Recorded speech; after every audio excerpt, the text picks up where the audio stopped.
Greetings, fellow detectives. Wizard Kitten 774 here, bringing you the next video in our walkthrough for Nancy Drew Ghost Dogs of Moon Lake. We need to go see Emily and Jeff Akers. Let's start with Emily, though,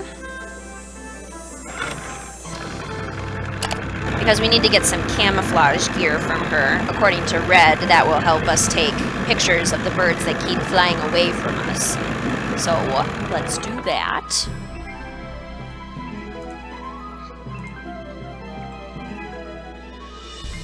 Howdy, Nancy.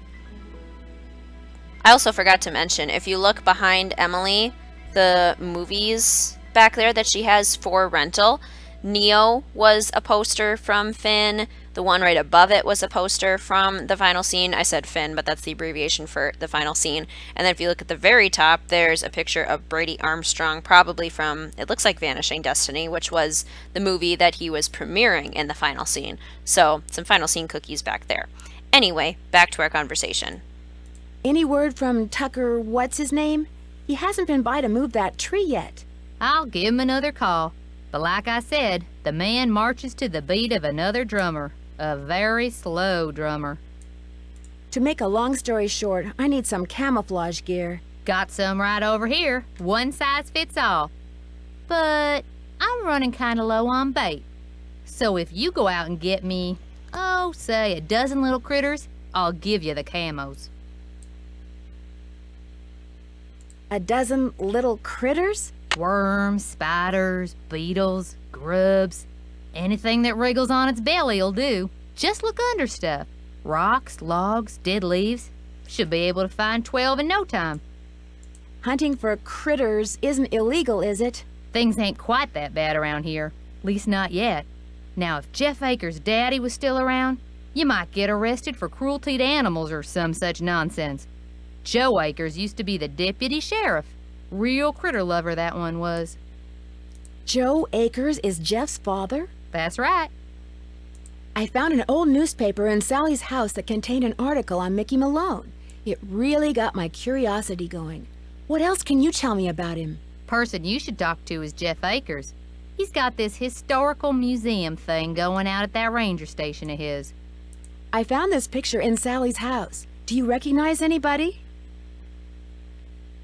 I'm guessing the guy's Mickey Malone, but I don't know who's that lady. Sounds like a case for our resident know-it-all Ranger Akers. Guess I'll see you later. Yodelay-hee-hoo! Yodelay-hee-hoo. So instead of getting camouflage gear, we got a box that we get to fill with bugs. Fun times. Who doesn't want to go collecting bugs?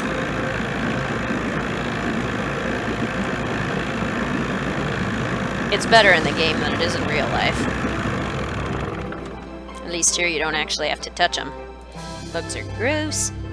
Oh, look, a doggy! He's so cute! Oh, he's so cute. You're back. I noticed you have a dog.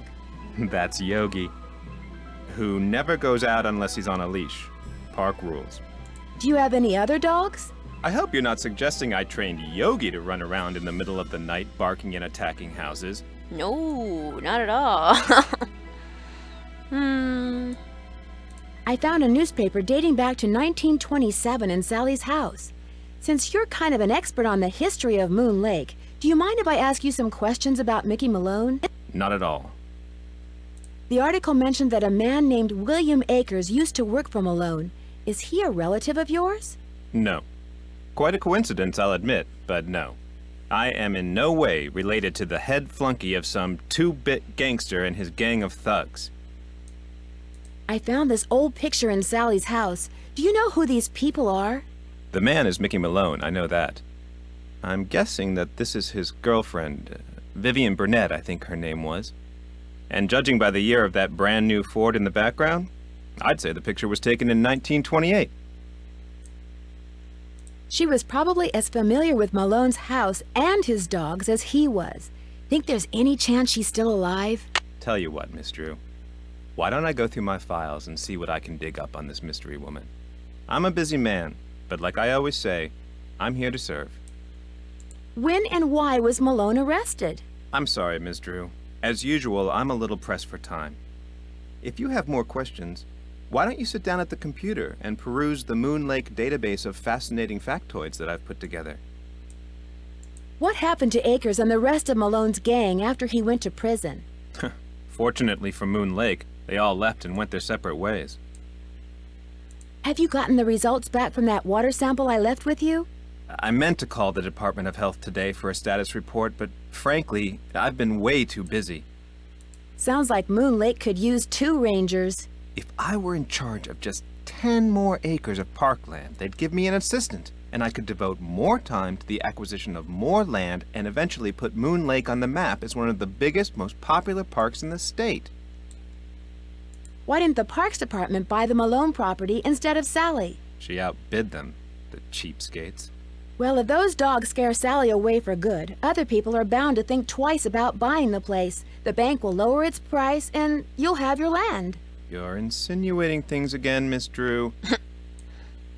I'm sorry, I really am.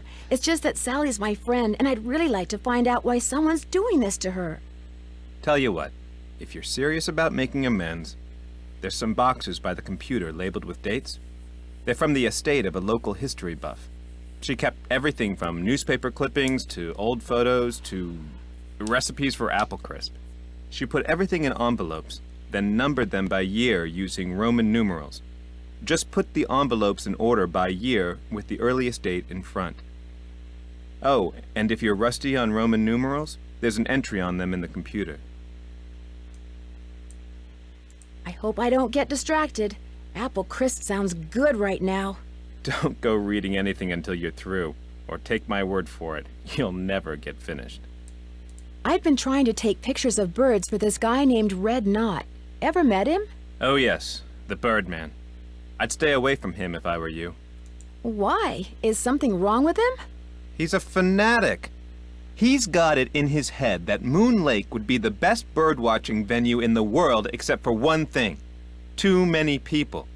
Believe me, if there was a way to get this park shut down and all the homes on the lake torn down, he'd do it in an instant. Thanks for all your help. Not a problem. Alright, so Ranger Akers wants us to organize this box for him. And the files are organized by Roman numerals, which you can learn about here if you aren't familiar with Roman numerals. It just kind of shows you the system. 1, 5 is a V, X is 10, L is 50, C is 100, D is 500, and M is 1000. And then, yeah. 4s and 9s are different because the small number is in front of the bigger number and then you subtract them. But overall, it's pretty self-explanatory. So let's organize this box.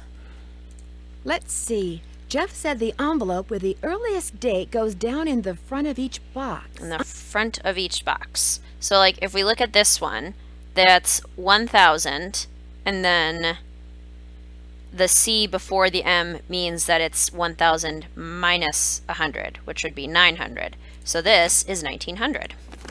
And all of them start with MCM because they're all in the 1900s. So 1900, let's see, this is 1925, so that's going to go over here somewhere. This is 1911, so that will go in here somewhere.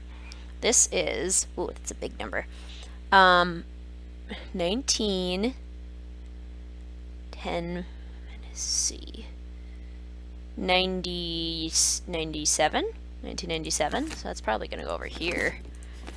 1951, that'll also be here. 1939, be in here somewhere. It's 25. 1950, 60, 70, 1970, so that'll be over here.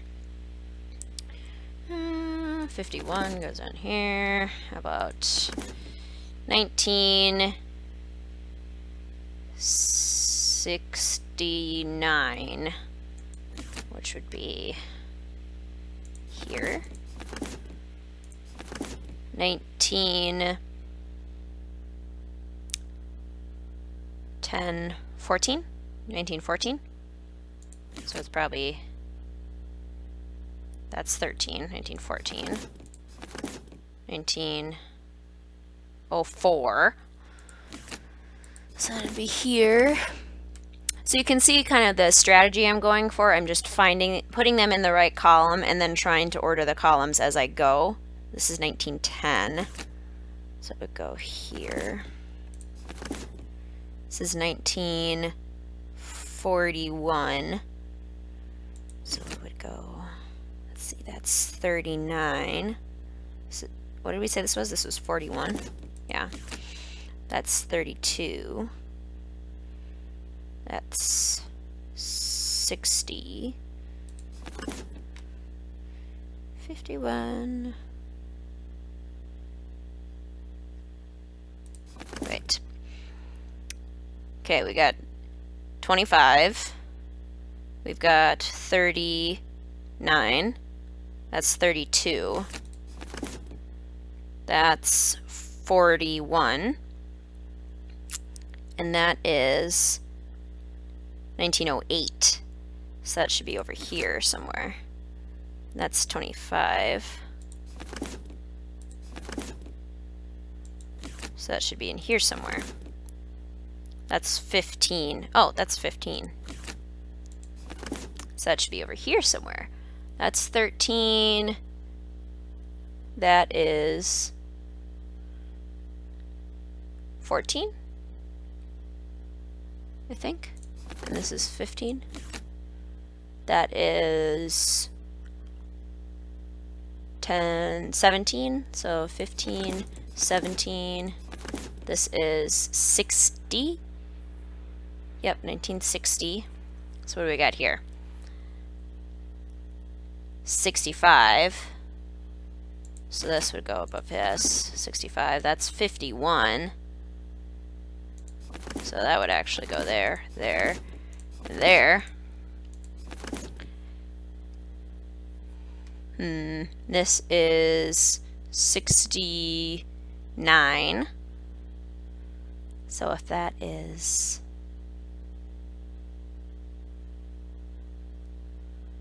If this is 1950, 60, 70, 51, 60, 65, 70. Oh wait, there's an X in front of that. So this is 45. Aha! That's where I was messing up. It's like I have one more in this column than I need. This is 69. That is 70. And that is, we figured out, was like 90, 97 or something like that. Okay, so now we have here 25, 32, 39,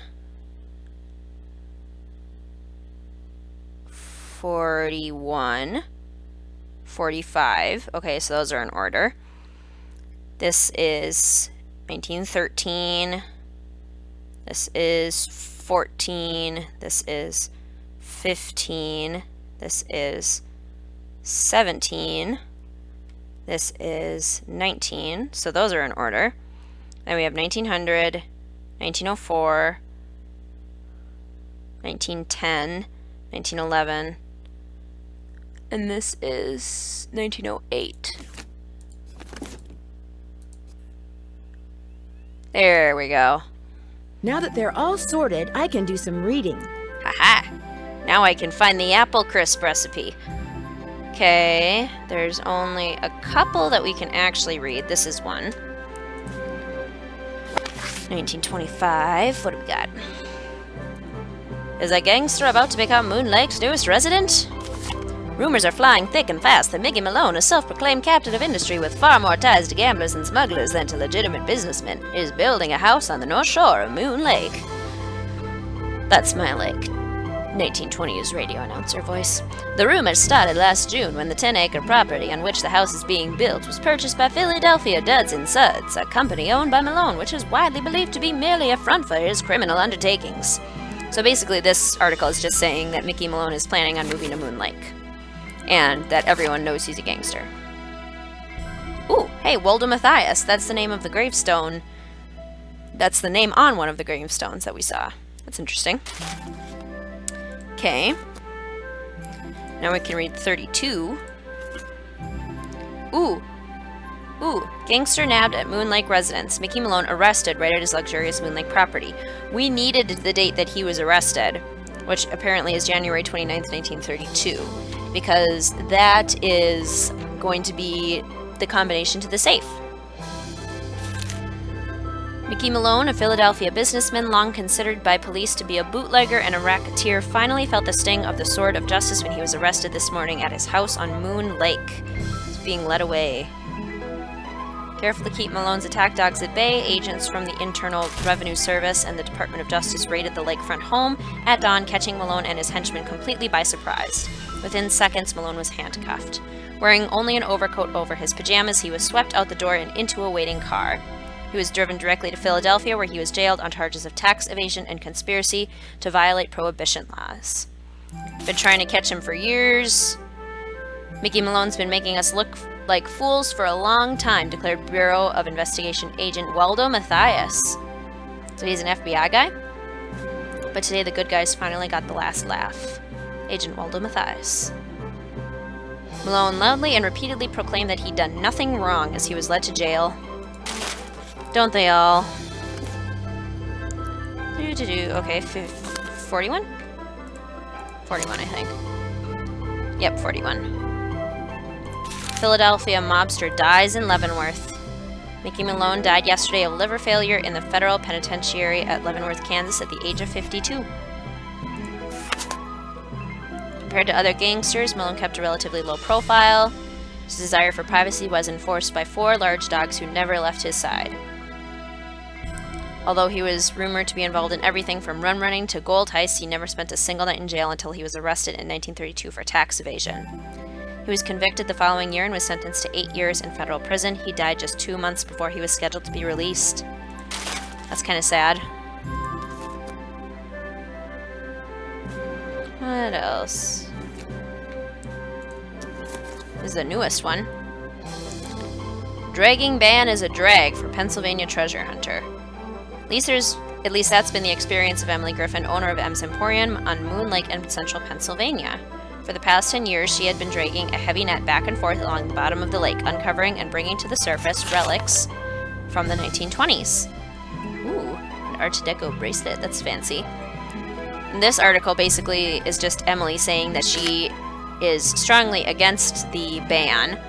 The ban arose from the fact that the bottom of Moon Lake is composed of unusually fine sand. When disturbed, it clouds the water sometimes for days, posing a threat to the aquatic plants and fish that otherwise thrive there. I mean, that's fair. If you're dragging big nets through it all the time, you're probably harming everything else that's down there. Monday nights on the Plumbing Broadcast Service, PBS. Interesting. Alright. Now let's let Ranger Akers know that we finished that. You're back. I finished putting all those envelopes in order. Excellent. Thank you, Miss Drew. And to show my gratitude, I've got something for you. It doesn't involve Roman numerals, does it? No, it's an honorary Junior Park Ranger pin. I keep them on hand so I can give them out to children whom I see demonstrating respect for park rules and regulations. A little bit of positive reinforcement. Unfortunately, I don't get to give them out that often. Oh, gee, thanks, Ranger Akers. Thanks for all your help. Not a problem. That's so sad, though. I feel bad for him. He's like, unfortunately, I don't get to give them out that often. It's like he just wants to run a cool park. I feel bad for the guy. But a button, I don't know. Either way, We've got some other stuff to do, but I'm going to save that for our next video. But thank you for watching this one. See you soon, fellow detectives.